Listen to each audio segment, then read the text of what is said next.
Economista considera que o combate à corrupção está a gerar mais desemprego. Vai seguir neste jornal.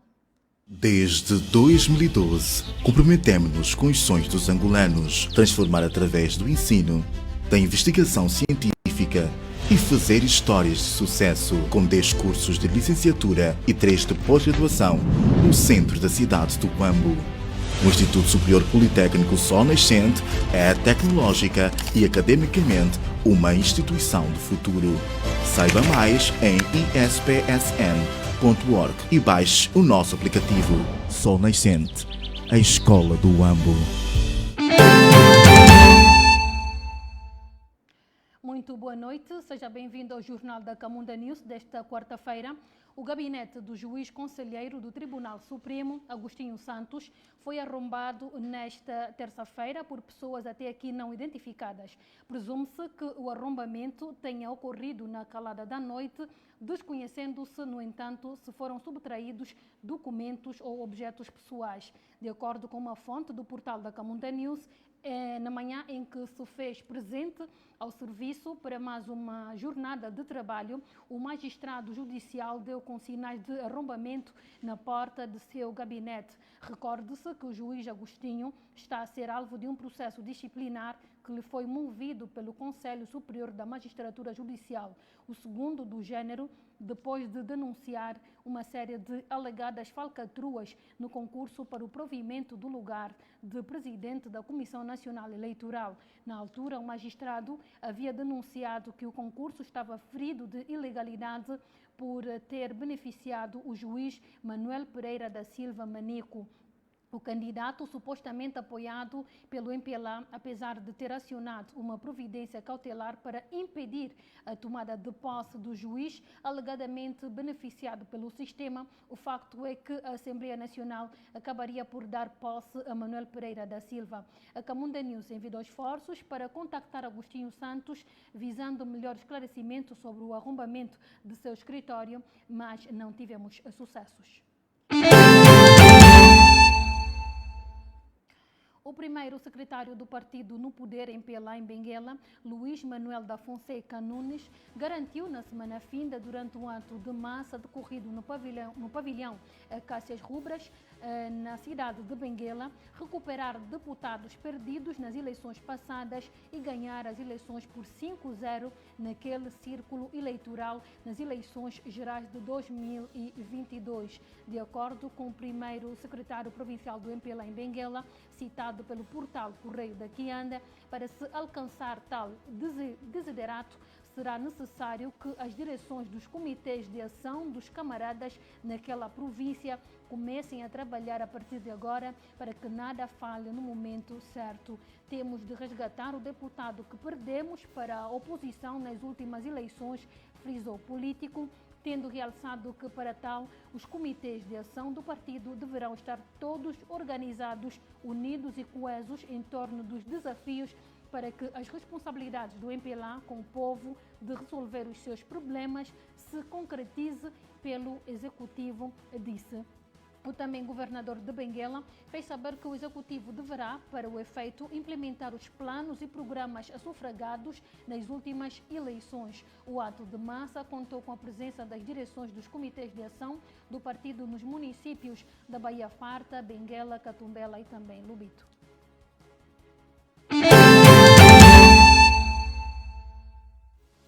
Desde 2012, comprometemos-nos com os sonhos dos angolanos, transformar através do ensino, da investigação científica e fazer histórias de sucesso, com 10 cursos de licenciatura e 3 de pós-graduação no centro da cidade do Huambo. O Instituto Superior Politécnico Sol Nascente é tecnológica e academicamente uma instituição do futuro. Saiba mais em ispsn.org e baixe o nosso aplicativo Sol Nascente, a escola do Huambo.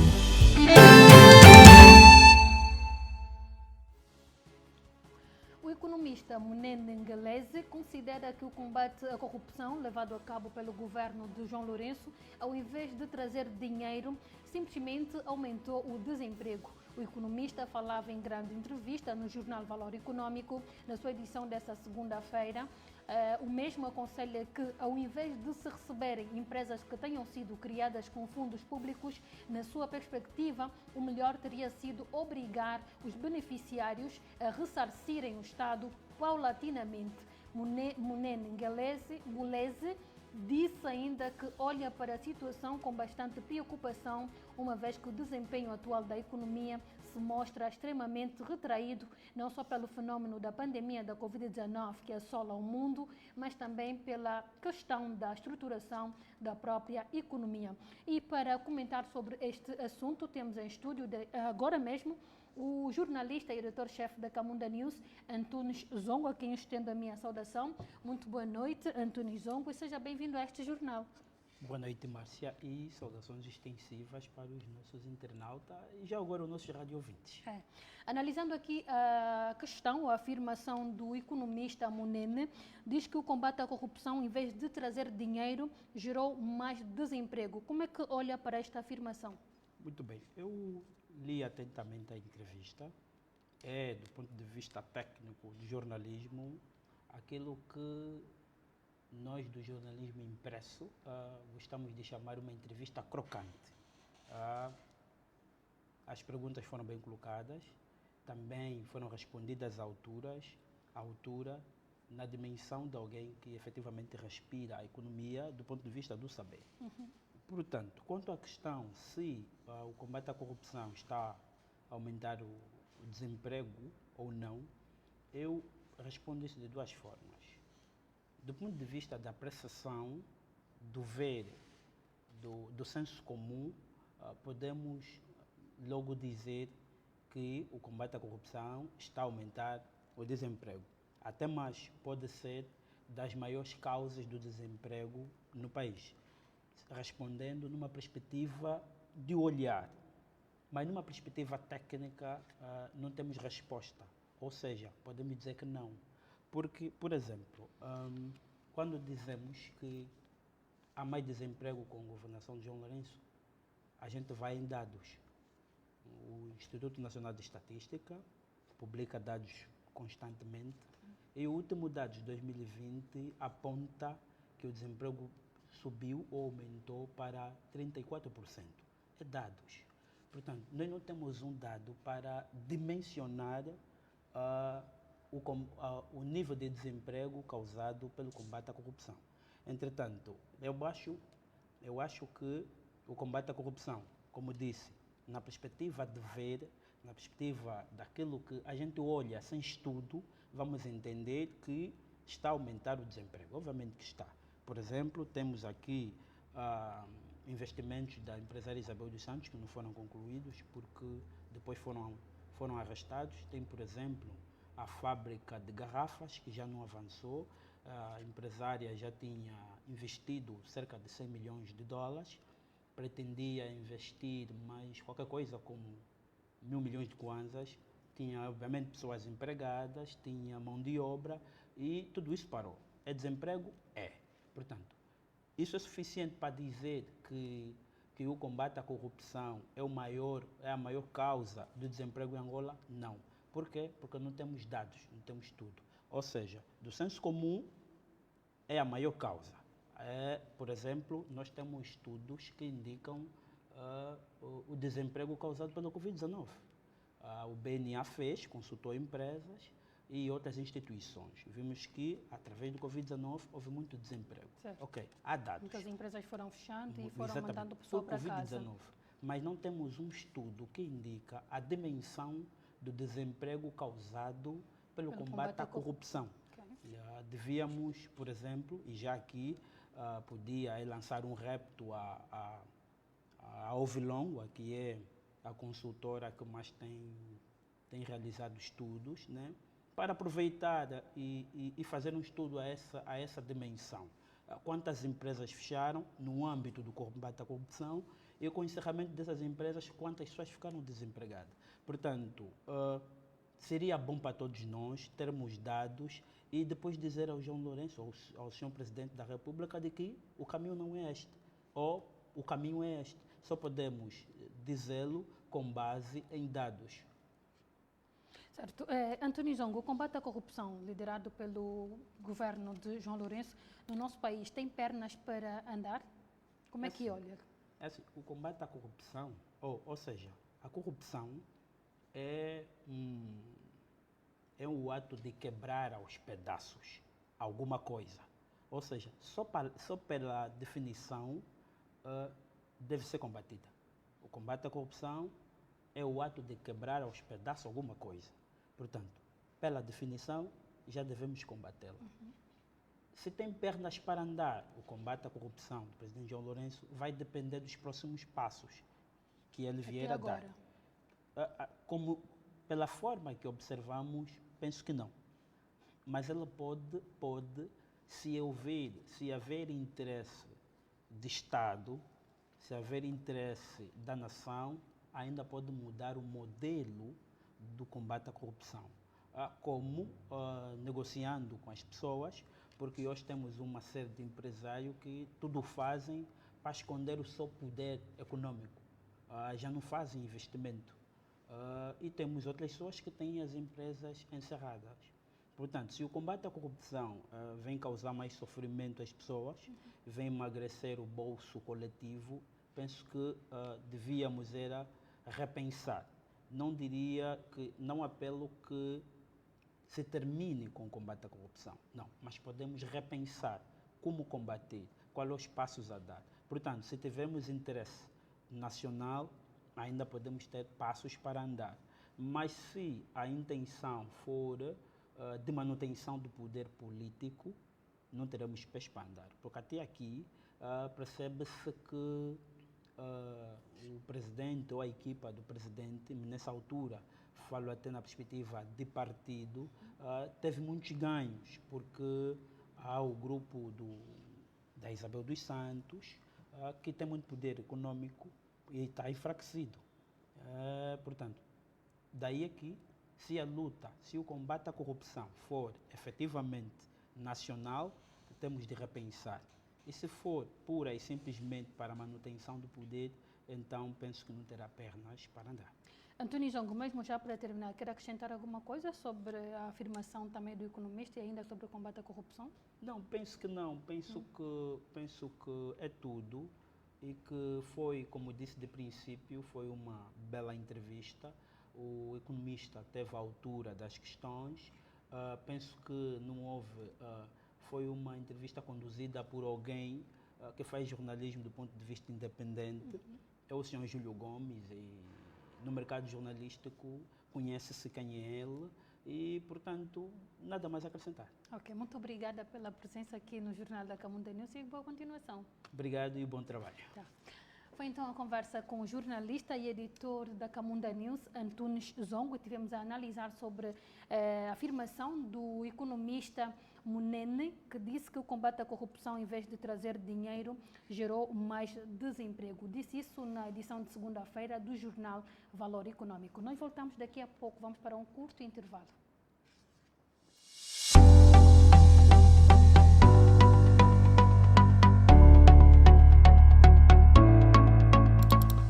Ao vivo em 3, 2, 1.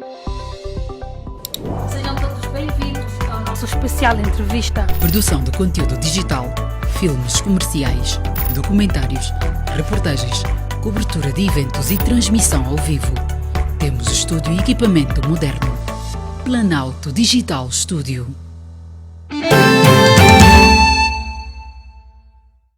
Voltamos agora com mais informação, dizer que a sociedade angolana manifestou-se chocada e preocupada com uma obra de arte afixada na sala de estar do Hotel Portugal em Malães, que contém a imagem de um anjo branco com os pés sobre o pescoço de um homem negro.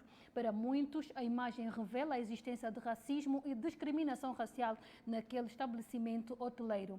A denúncia sobre a existência dessa obra de arte foi tomada por provocadora, discriminatória e racista.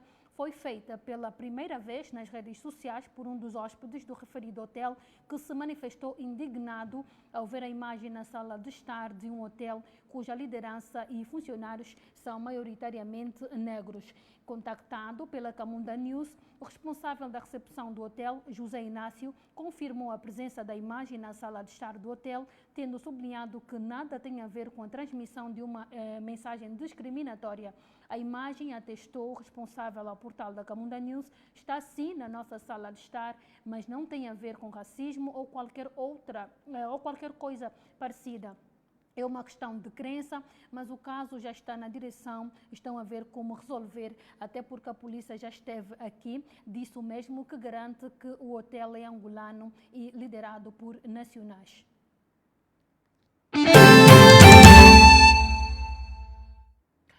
Assinala-se hoje o Dia Internacional do Enfermeiro. A data foi instituída em homenagem à enfermeira britânica de ascendência italiana, Florence Nightingale, que se destacou durante a Guerra da Crimeia em 1854. E para saudar a data, a ministra da Saúde, Silvia Lutukuta, destacou em Benguela o papel determinante dos enfermeiros do setor nesta fase da pandemia. Silvia Lutukuta fez estes pronunciamentos na manhã desta quarta-feira, durante o ato central que marcou o Dia Internacional do Enfermeiro.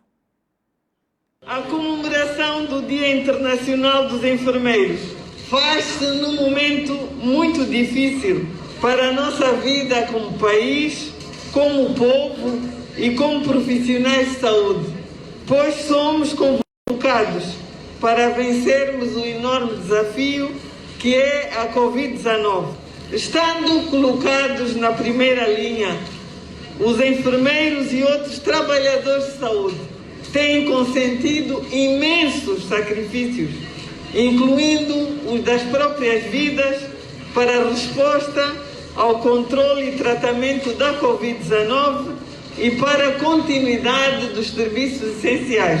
O setor da saúde, nesta conjuntura, está a ajustar os programas e planos de maneira que possa proteger os ganhos já alcançados, centrados nas prioridades, de forma a garantir e preservar o essencial para que este período de pandemia da Covid-19 não tenha um impacto negativo.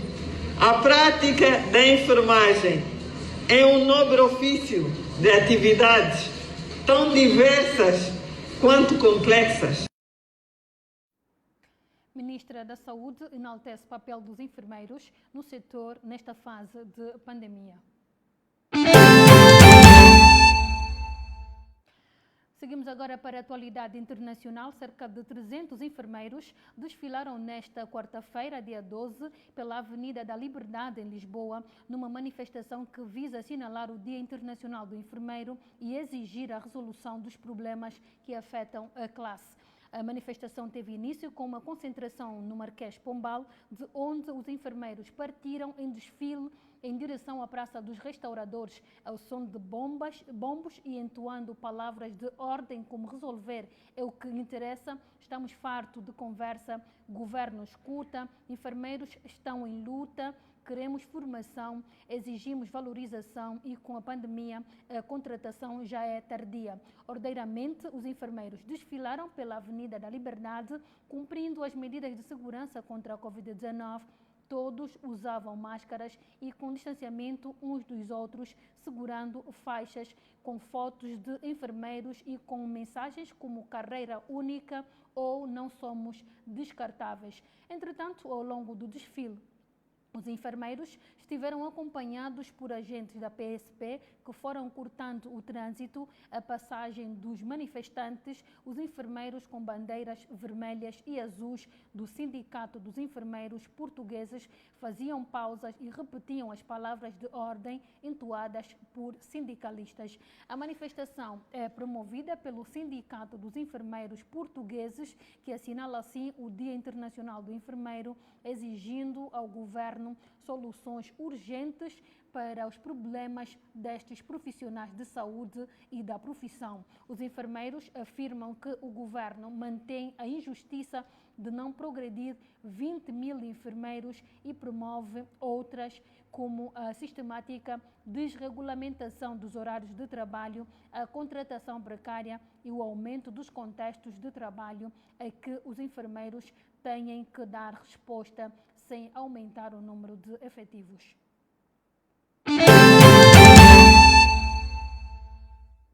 Mesmo já para fechar esta síntese informativa, o Papa Francisco assinalou esta quarta-feira o aniversário da primeira aparição de Fátima e lembrou o atentado contra o Papa João Paulo II, que ocorreu há 40 anos na Praça de São Pedro, em Roma. Nesta manhã, na habitual audiência geral, no momento da saudação aos fiéis de língua portuguesa, Papa Francisco evocou a memória litúrgica da Virgem Santa Maria do Rosário de Fátima. Amanhã, quinta-feira, lembramos com grande veneração Nossa Senhora de Fátima. Coloquemo-nos com confiança sob sua maternal proteção, especialmente quando encontramos dificuldades na nossa vida de oração, afirmou o Papa, citado pelo Santuário. Neste encontro com fiéis de todo o mundo, Francisco falou também do 40º aniversário do atentado a João Paulo II, destacando a convicção do seu antecessor de que a Virgem de Fátima lhe tinha salvo a vida. O Papa João Paulo II deslocou-se pela primeira vez a Fátima em 12 de maio de 1982, para agradecer por ter sobrevivido ao atentado um ano antes na Praça de São Pedro, em Roma. Entretanto, as celebrações deste 12 e 13 de maio vão ter um limite de 7.500 pessoas, um ano depois de, pela primeira vez na história do templo, as celebrações terem decorrido sem fiéis.